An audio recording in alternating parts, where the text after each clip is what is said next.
In these 10 minutes I have been given, I want to speak of the Calvino's book I love more, The Baron on the Trees, and to say why it has remained for me a text which has accompanied me all along my life as a sort of moral and political manifesto.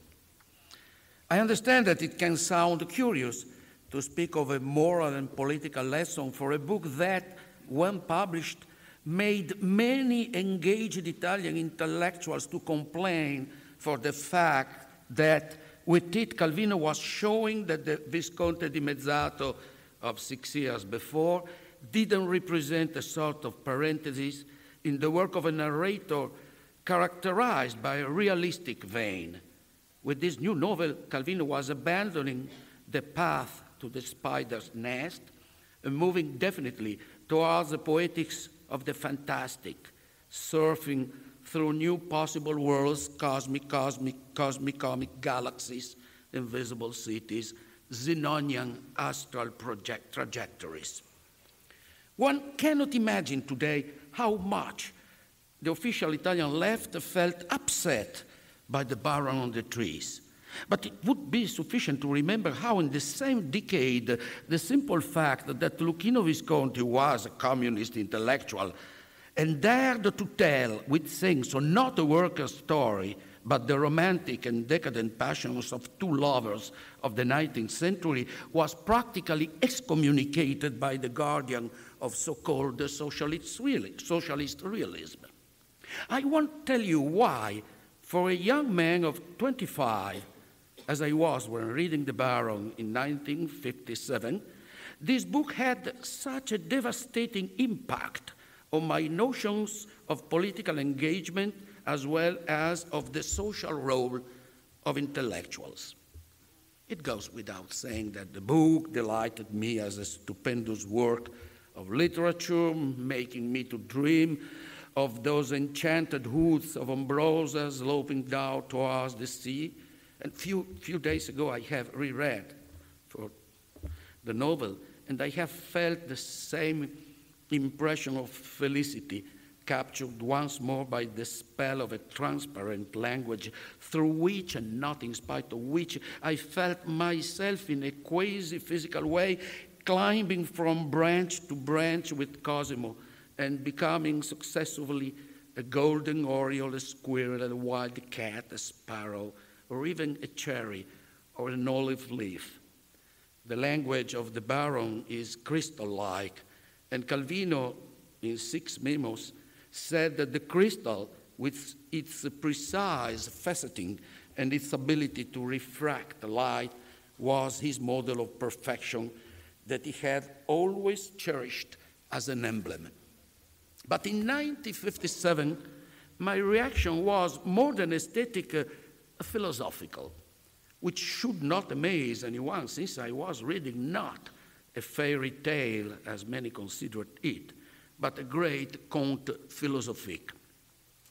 Between the 40s and the 50s, young intellectuals, irrespective whether they were communist or Catholic, were obsessed by the moral duty to be, as they used to say, organic to their own ideological group.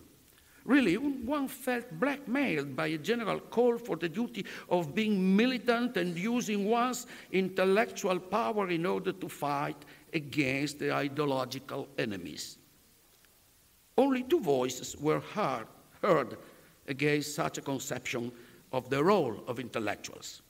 One in the 40s had been the one of Elio Vittorini, with whom Calvino collaborated in his youth, and later in the 60s, editing with him Benabò, a journal which enormously influenced the course of Italian literature in that decade.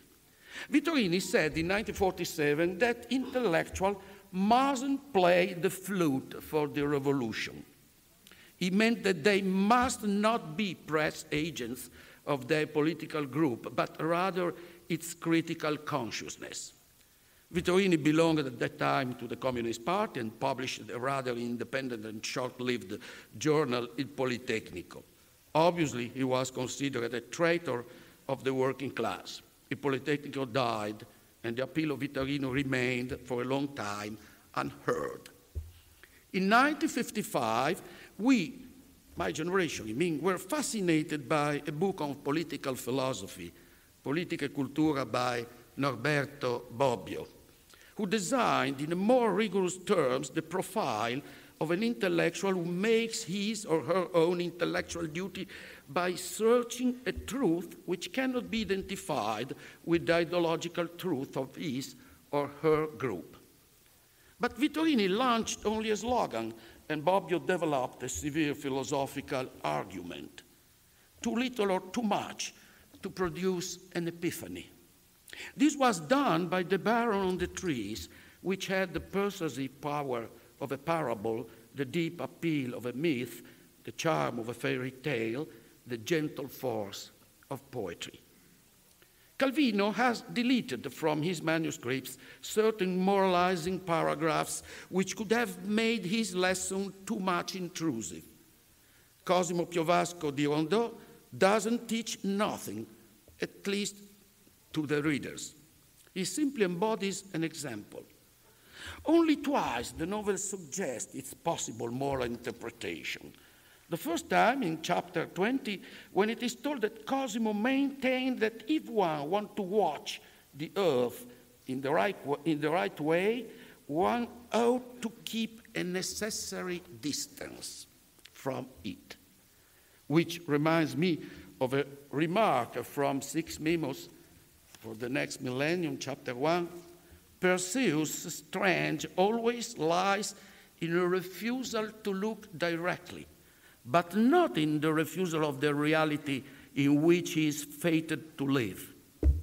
The second time is when, chapter 25, Cosimo's brother wonders, without finding any answer, how Cosimo's passion for social affairs could be reconciled with his escape from society. Cosimo decides to spend his entire aerial life on the trees, flying away from the earthly world. But these trees are not for him an ivory tower. From their top, he watches the reality acquiring a superior wisdom, since the people he sees look very little, and he understands better than anybody else the problems of the poor humans who have the misadventure of walking on their own feet. Being on the trees, Cosimo is pulled to take an active part on the life of his land. Being an aristocrat, he shares the problems of the dropouts. By becoming a sort of trickster god or a shelm, not so dissimilar from the animals, which are his friends, his food, and his clothes, he transforms nature into culture without destroying it, and is pulled step by step to engage himself in the social life, not only of his small territory, but of the whole Europe. Living as a good savage, he becomes a man of the Enlightenment. Escaping from society, he becomes a revolutionary leader, but one who is always able to criticize those who fight in his own side and able to feel sorrow and disenchantment for the excess of his idols. Really, he is the model of an engaged intellectual who never plays the flute for anybody, but only for reasonableness and compassion. Not in a novel, but in a later commentary of the 60s, Calvino acknowledged the fact that if Cosimo had to be an interesting character, he shouldn't have been a misanthrope, but rather a man involved in his time's problems. And he remarked that solitude and uncomfortable singularity were the vocation of the poet, of the explorer, and of the revolutionary. This kind of lesson was fundamental to me. I remember that years later, during one of those over-engaged meetings of 1968 students, asked to define the role of the intellectual, I proposed Calvino's novel as the only reliable textbook, and quoting Cosimo as a model, I said that the first duty of an engaged intellectual was to live on the trees, to keep a distance from his companions, in order to criticize them, first of all, and not to provide slogans against their adversary, ready to face the firing squad in order to testify as to what they believed was the truth. At that time, this wasn't a popular issue. But many of the students who booed then are now working for Berlusconi, the leader of Italian Tories. Why the lesson suggested by this novel was for me, and I think it will be in the future for many others, so convincing. Calvino explained it indirectly in his 6 memos. Moral lessons are usually very heavy. The only virtue of those who succeed in making them memorable is the gift of lightness. Aerial like his Baron, Calvino's prose has no weight. It is plus vague et plus soluble dans l'air sans rien en lui qui pèse et qui pose, as Verlaine would have said. Or, to conclude with Calvino's words, whenever humanity seems condemned to heaviness, I think I should fly like Perseus into a different space. I don't mean escaping into dreams or into the irrational. I mean that I have to change my approach, look at the world from a different perspective, with a different logic, and with fresh methods of cognition and verification. The image of lightness that I seek should not fade away like dreams dissolved by the realities of present and future. That was what Calvino did and left us as a legacy. Thanks.